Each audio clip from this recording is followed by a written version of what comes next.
So it's all to play for still. I think so. Do you want to bet against us?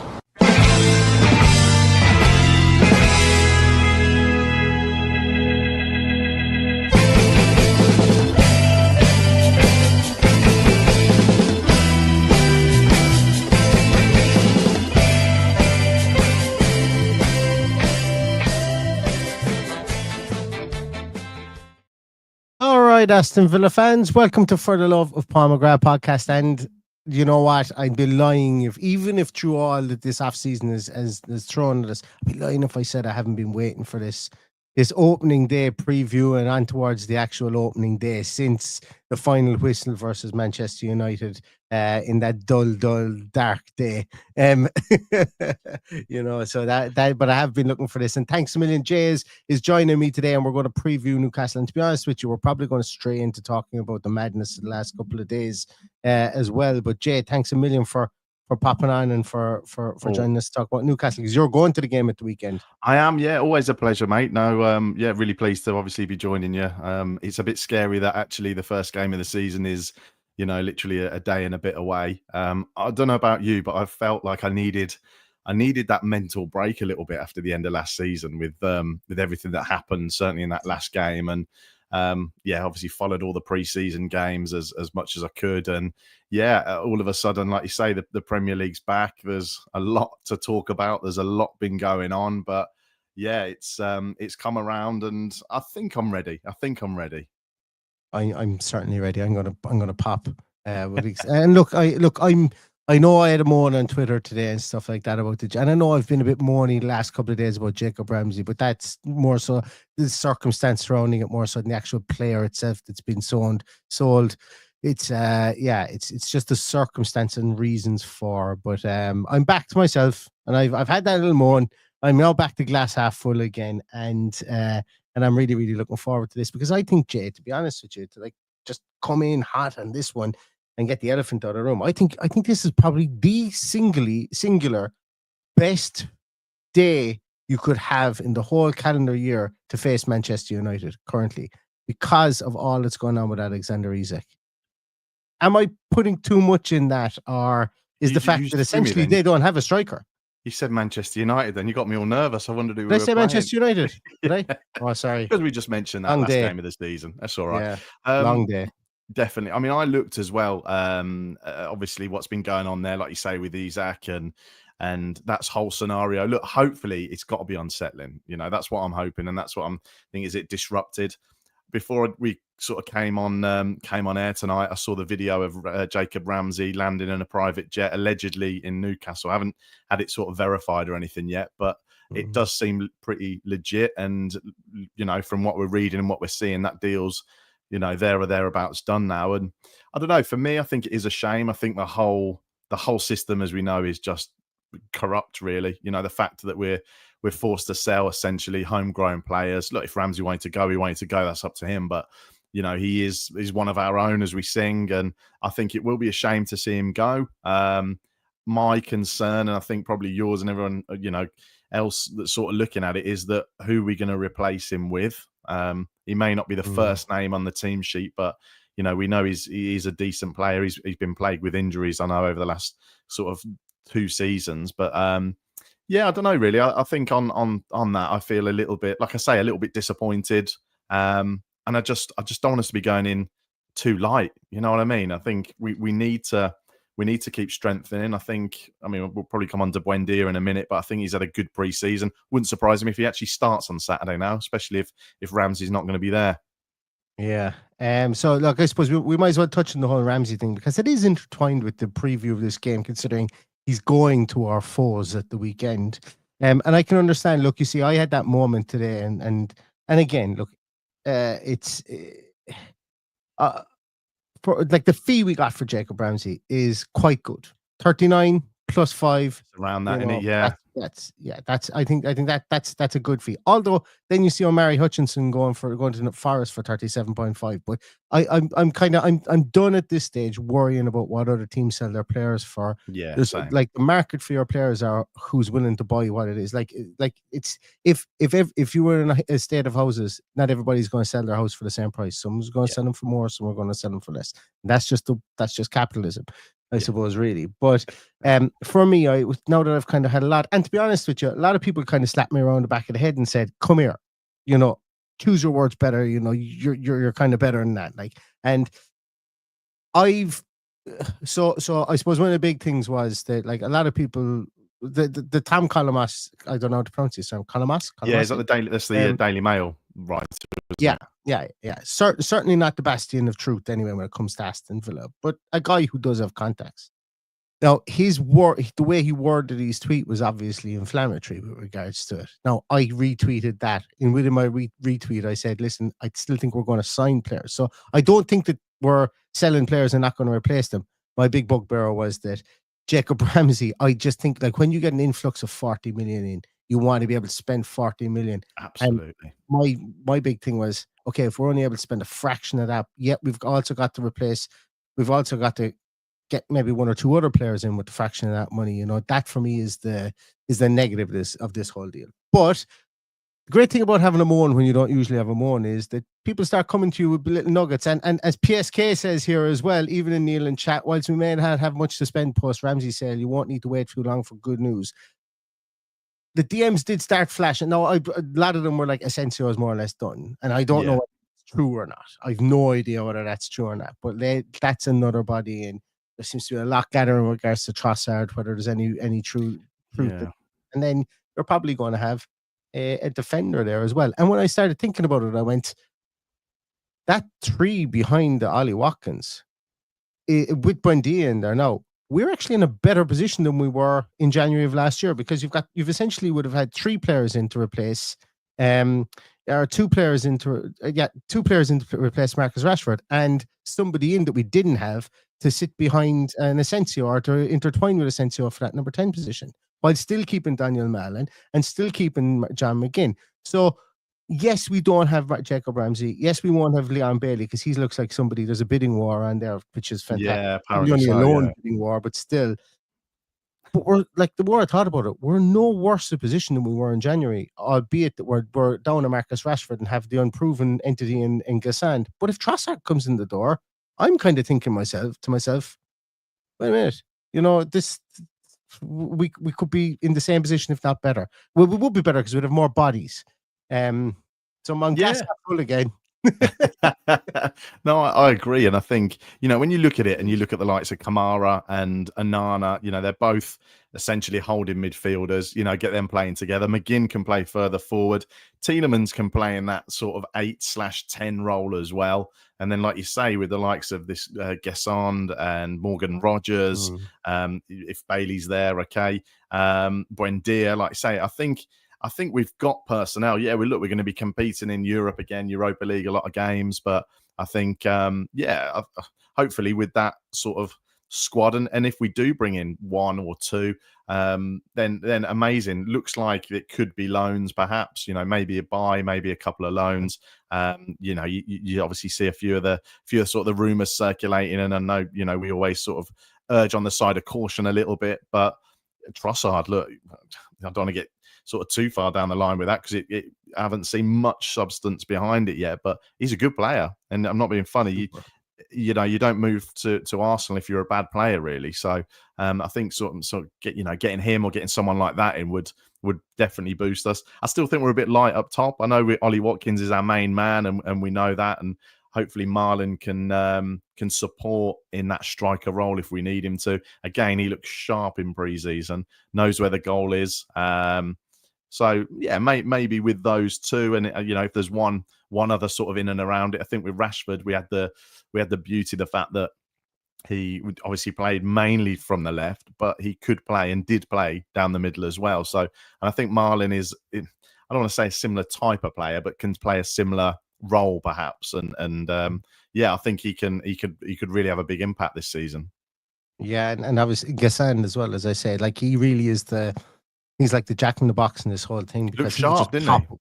he? Yeah, he could just pop up, and everyone could be like, "Holy Jesus, this is like and that's the beauty. I think that's why I think the club are willing to give him time this year. I think he's going to be like the Ian Matson, so to say, of the striking department this year. Yeah. Club might give him a small bit of time, obviously give him minutes and so on, but he's the guy who can play as the 10, as the 9, or on either side. He can basically play in any of those 4 forward positions.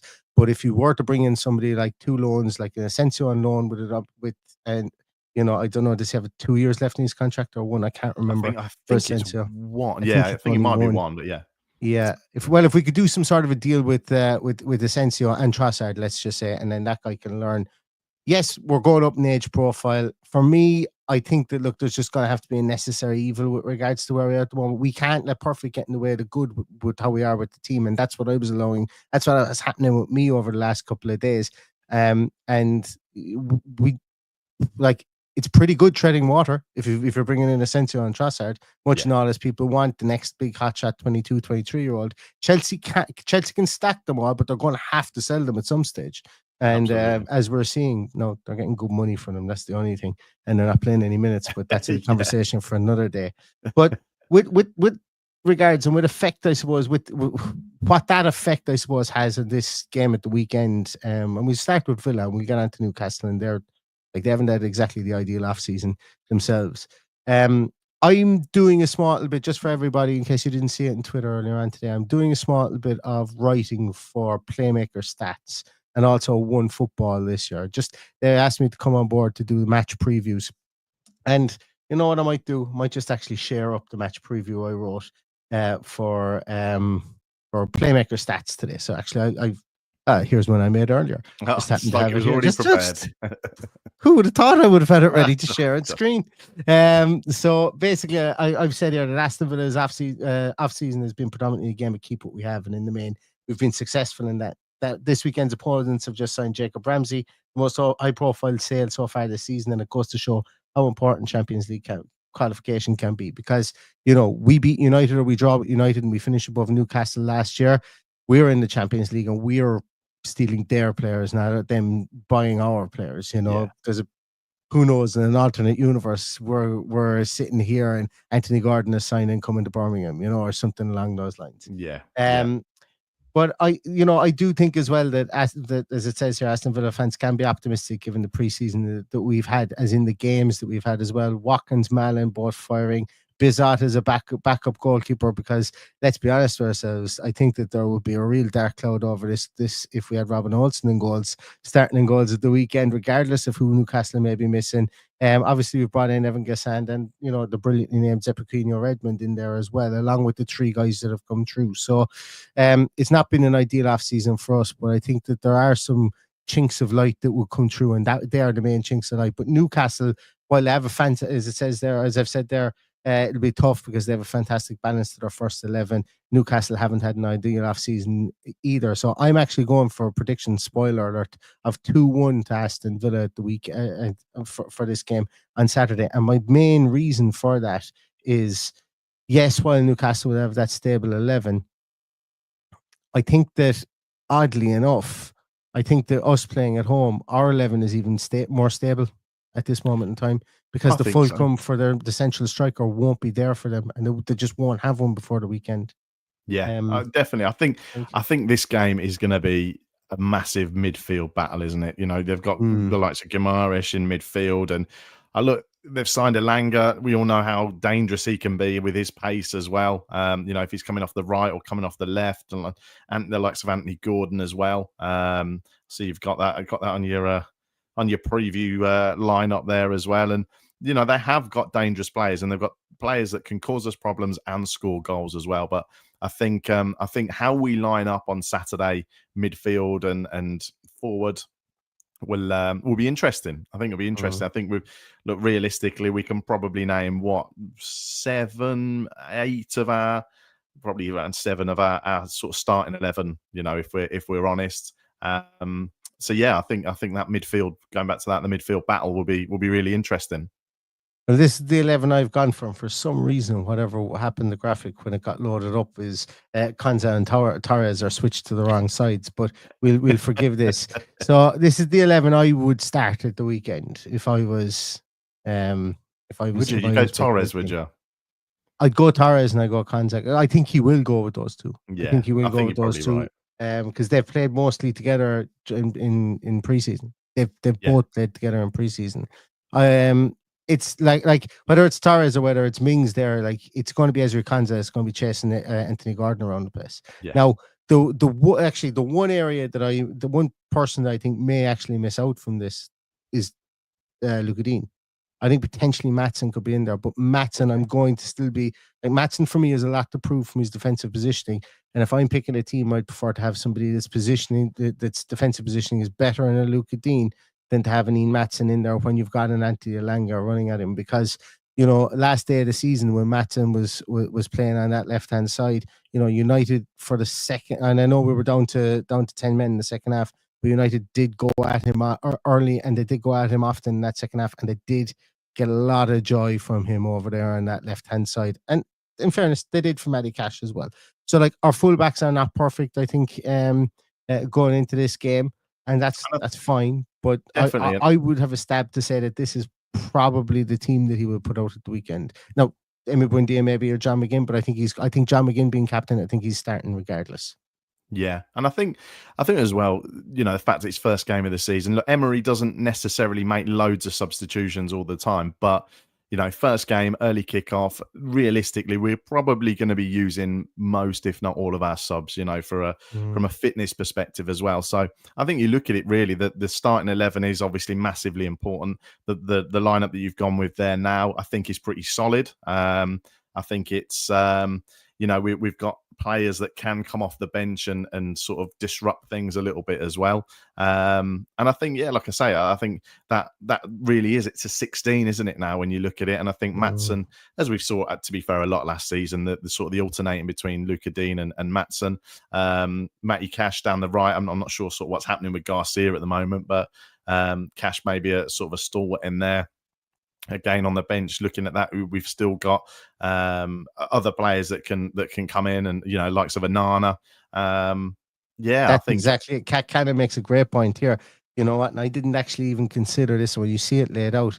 Potentially, you see Daniel Malin on the bench, John McGinn on the right, your Tielemans is a 10, and Onana beside Abubakar Kamara. So, like, what I'm saying, and now, forgive me once again to everybody because I don't have the Newcastle substitutes or potential substitutes in front of me, but we've just mentioned there about 3 or 4 other combinations that we could have in this team, and like obviously it's going to be a 16-man game at the weekend because we're going to bring on 4 or 5 subs. It's a 15, 16-man game.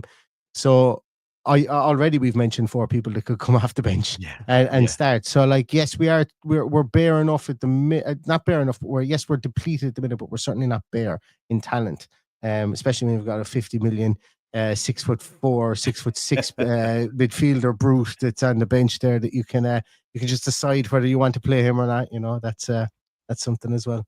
Yeah, definitely. And I think, look, you know, Newcastle notoriously are quite a physical team, aren't they? And, you know, the likes of Dan Burn and, you know, some of the other players that are sort of the tall and aggressive. And I think, you know, we'll need to obviously combat that. And I think at set pieces as well. You know, with Bizot is it Bizot? Bizot, I think. Yeah. Bizot, who's obviously going to be making his debut at Villa Park. You know, that's a pretty daunting prospect, really. So, you know, let's be honest, Newcastle are probably going to be targeting that. You know, any set pieces, corners, they're going to have a man on him to try and, you know, put him under pressure. So Onana could well be, you know, a very handy player to have to sort of, you know, command in the air a little bit more. You know, we know Mings is terrific in the air as well if he does play. I think we're going to have to sort of box clever. They've got pace, and that is the one thing. When you look at that front three potentially of Newcastle there, that is they're three of the probably quickest, amongst the quickest in the league there.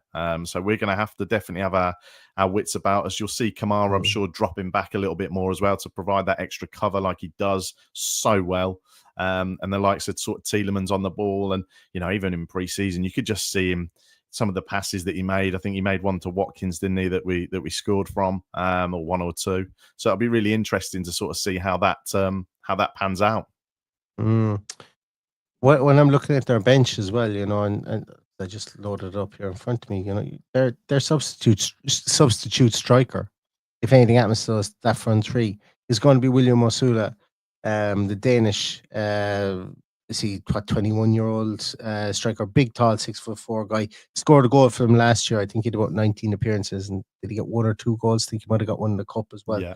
So somebody that signed from Sheffield United. So he's their next man up, and like their bench, like Lewis Miley will be in there, Emil Kraft. Like the big thing here is they can't call on Alexander Isak, and that's huge. That is huge for them. They've got a lot of defenders at the team. In the team, they've got Fabian Schär will be there. Lewis Hall will be on the bench. If you go by, and we'll read the Newcastle fans preview in a moment. But if you go by what he's put up here as the team he thinks with Trippier on the right and Tino Livramento on the left, that means Lewis Hall doesn't make it. That means Fabian Schär doesn't make it. That means Malek Chow doesn't make it. That means Matty Targett doesn't make it. Emil Kraft doesn't make it. They're all defenders. They are all defenders that I've just mentioned there. So that's and Joe Willock, I think, is carrying a knock, so he might not even be on the bench. They're like Newcastle need to strengthen. Like we want to strengthen. Newcastle need to strengthen too. That's why a Jacob Ramsey is coming in there to probably make sure that if you do bring in a Jacob Ramsey, that he can. And I think they will play him in central midfield, but he will also be that left wing positional player as well, and allow Anthony Gordon maybe to explore playing a striker maybe full time while they're waiting for whatever happens with Alexander Isak. It gives them that option. So interesting. Definitely. The thing is, Eddie Howe's a good manager. He's a manager that I've always liked, and look at the job he's done at Newcastle. It has been tremendous. It really has. I liked him when he was at Bournemouth. For me, he probably would have been England manager, but maybe he'll be the next one. You never know. He's an intelligent man, and he will line his team up, to be prepared to face this Villa Park atmosphere on Saturday. I know it's not actually quite a sellout, which is obviously, still, I know there's still time, but look, there's still going to be a lot of fans there. It's the first game of the season, early kickoff. We need to sort of set our stall out, don't we? Like you say, make a statement. First game, hopefully we've in a sense got over the disappointment of what happened at the end of last season, but also use it to fire us up now. Do you know what? We still finish, a great position in the league. We've got the Europa League, and here we go. There's a new lineup, there's a new feel about it. So hopefully we can sort of set off and put a marker down early. I think, was it last season, Watkins scored within like 33 seconds against Newcastle when we beat them 4-1.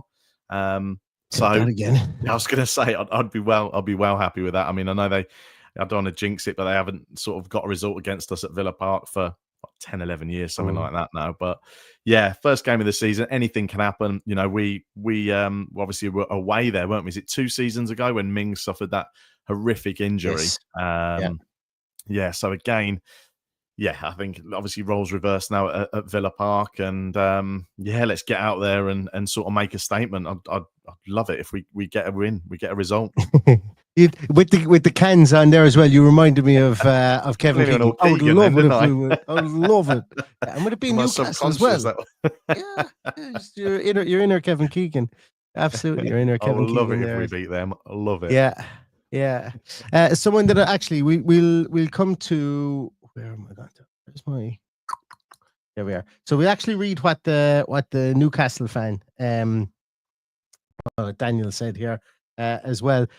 You think Champions League football would have the Toon Army bouncing, but Newcastle seem a bit stuck in the mud. That late surge last season nicked 4th place off Aston Villa, which we know too well. But with there's actually 5th place. But with it comes a heavier workload in a squad that already looks stretched. Midweek trips across Europe will test the depth they've got, or rather haven't got. which you just mentioned there. The summer's been messy. I think that's fair to say. Like lots of players have said no to Newcastle. They're going to plump up between now and the end of the transfer window. Don't get me wrong, but it's been messy so far. Plenty of big targets have ended up elsewhere, and the Alexander Isak saga being hanging over the club like a grey cloud with no sign of clearing. As far as preparations go, it's been pretty flat. Just one win in pre-season, and you can't shake the feeling that the Magpies might be in for a rough old start. And now, granted, this is the Playmaker stats editor himself. He's predicted Villa to win 3-1, so he's even more confident than I am in this game. I'm not as confident to predict 3-1 when you've got all that pace that can get in around the legs of Pau Torres and whatever defenders we have.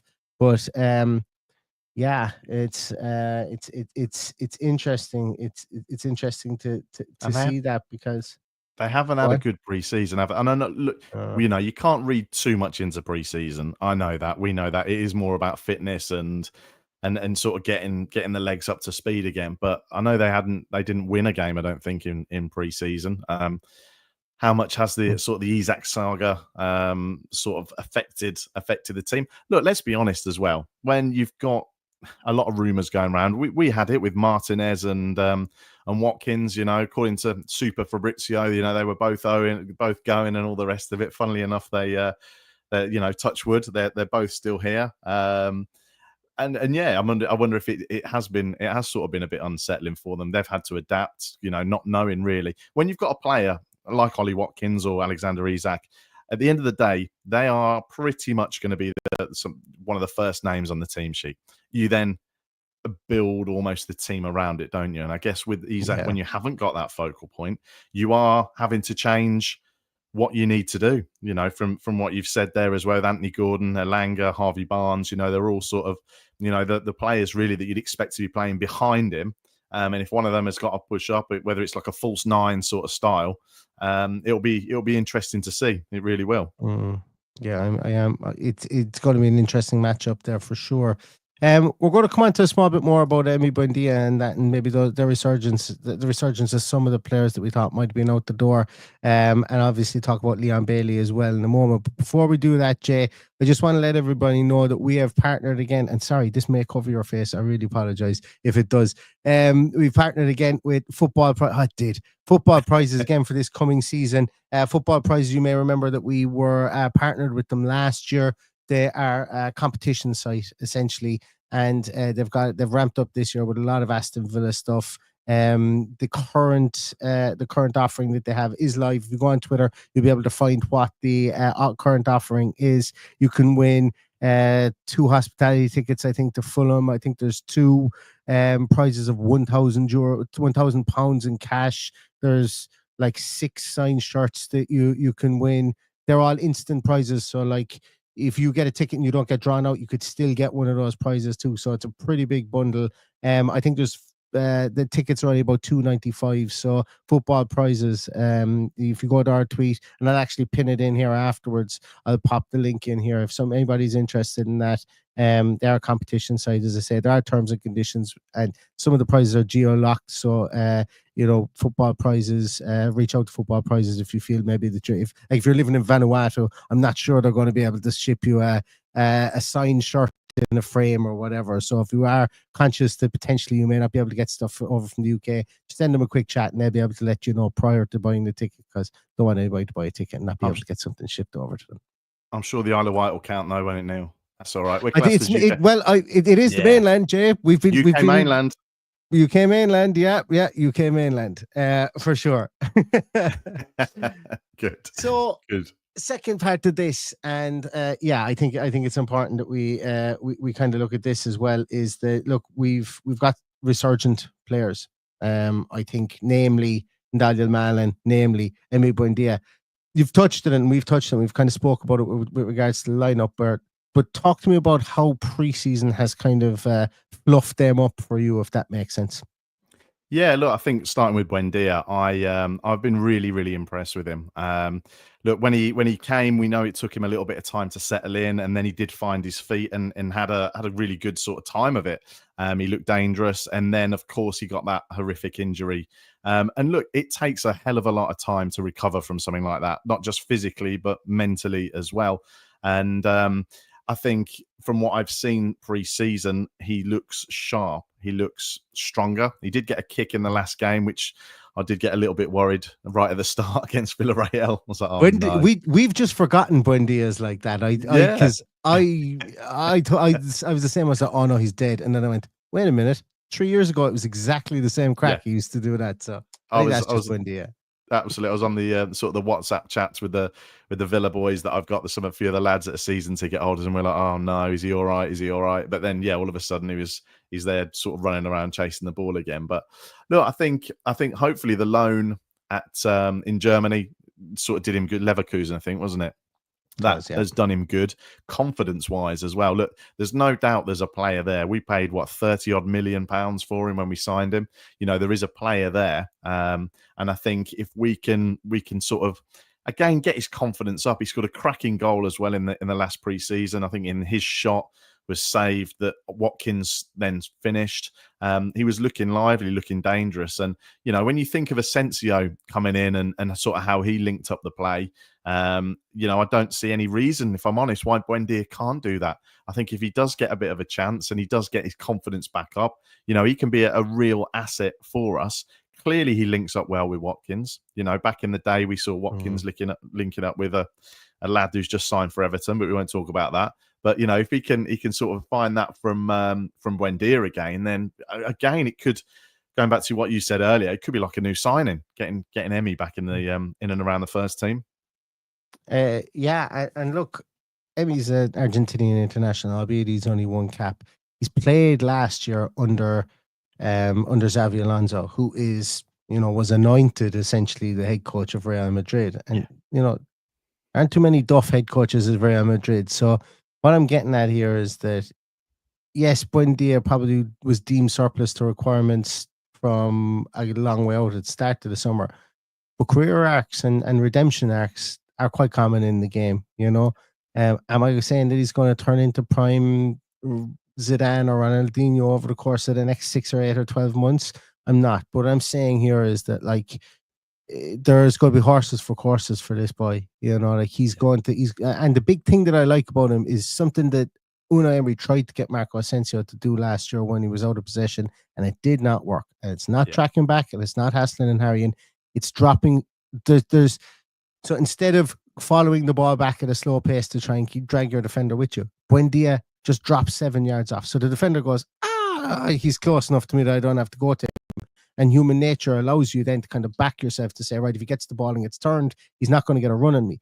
Buendia is superb at that. He finds that space in just that area. He just drops off and finds that space. I remember Buendia dropping off onto players like Fabinho for Liverpool and just causing him that small little bit of trouble because he was dropping off the centre half, and the centre half was kind of leaving him go, and then he was closer to Fabinho, and Fabinho wasn't able to dictate pace.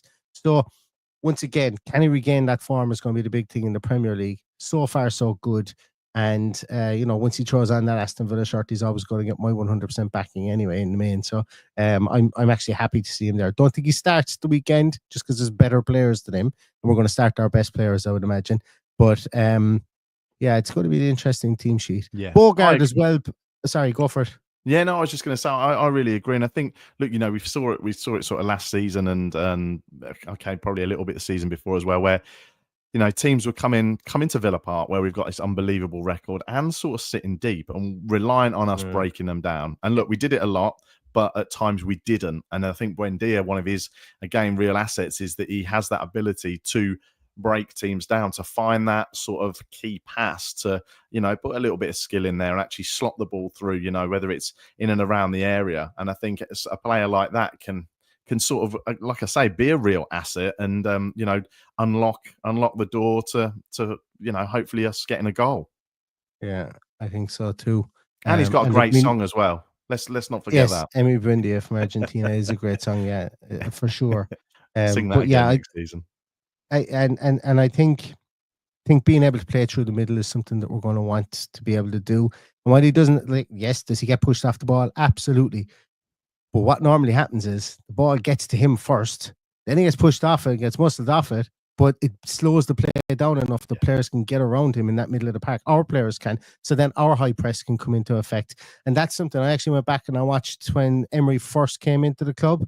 Yeah. And I was actually surprised with regards to that. That like I remember a specific game, was it versus, I think it was versus Leeds, and I remember giving out about Emi Buendia and he's losing the ball or whatever. Yes, it was, because it was the game I think that Moreno came on and Leon Bailey scored, I think, the same day. But anyway, the long and the short of it was, I went back and I was watching more and I was going, yes, he's losing the ball, but our players are now within 6 yards of that person picking up the ball. Whereas because we've broken so quickly and gotten that ball up there, most of our midfield, because Kamara and Tielemans do sit deep, were maybe 15 to 20 yards back. So if nothing else, it gained us that territory, so our high press could come into action. Then again, did the guy who won the ball get the ball away? He did, but we were in great position. We had a great structure set up to be able to stop him, but also we didn't lose our structure in the back, so it wasn't headless to get up there. Which, look, all these little things are things that are talked about in on football tactics boards, in dressing rooms, and in pre-game meetings. So it's interesting to see. Definitely. And I think at times, a player like Buendia may have been referred to as a bit of a luxury player. Do you know what I mean? Sort of a bit of the dreaded luxury player. Yeah, and this is it. And you can't afford to do that really these days. But look, let's be honest. Here Morgan Rogers as well, who can carry the ball forward. I think that's what I quite liked as well in pre-season with Emi. He seemed to have this, again, just this bit of confidence in himself that actually was driving the ball forward a bit more. And, the goal that he scored, I think, against Villarreal, he could have easily laid it through to Kamara, who'd made the run ahead of him just inside the box. But he didn't. He took it on himself, shot, scored a cracking goal. So if we can sort of get Emi doing that again, then happy days. I'll be absolutely delighted to see him, chipping in with a goal or a couple of assists. It'll be brilliant. And I think they will. I think he will. And once again, Asensio, and look, whatever other attacking, you can definitely tell I'm back in glass half full. Whatever other attacking kind of names we bring in. And look, we've mentioned Evan Gassant, but we like, as I say, we don't know. Like, he could be the guy who comes on after 70 minutes, and next thing he's bringing the ball home because he's bagged the hat trick, and we're going, who the fuck is this guy? What a brilliant signing! That's what opening days do. I'll never forget. Like, there's lots of opening days that you see promoted teams go and catch teams, established teams. Same things happen with new signings. They become they have a great start. They carry it through to the season, and they can be the make or break of a new signing within the league as well. So that is definitely something that we hope for as well. Talk to me for very quickly on Lamar Bogart. Obviously, we've just sold our most recent academy graduate. He has to be somebody who's going to start, I presume, over time this season, start knocking at the door of that right back position, or even maybe a right central back position. Obviously, not usurping Ezri Konsa. He's had an impressive preseason, I think it's fair to say. Definitely. Yeah, again, another player I've been really impressed with. I think last season showed Emery's sort of faith in him, if I'm honest, when he was called upon. I can't remember a couple of the games now. It might have been, was it PSG he came on for? There's certainly a Champions League game that he came on and he did really well. And I think I do see some of the similarities with Konsa. He's quite composed on the ball, can slot into that sort of right centre-back position as well. He has played at right back. And let's not forget, I think it was Arsenal away last season where he ended up playing sort of a holding midfield role for a while. Did a good job.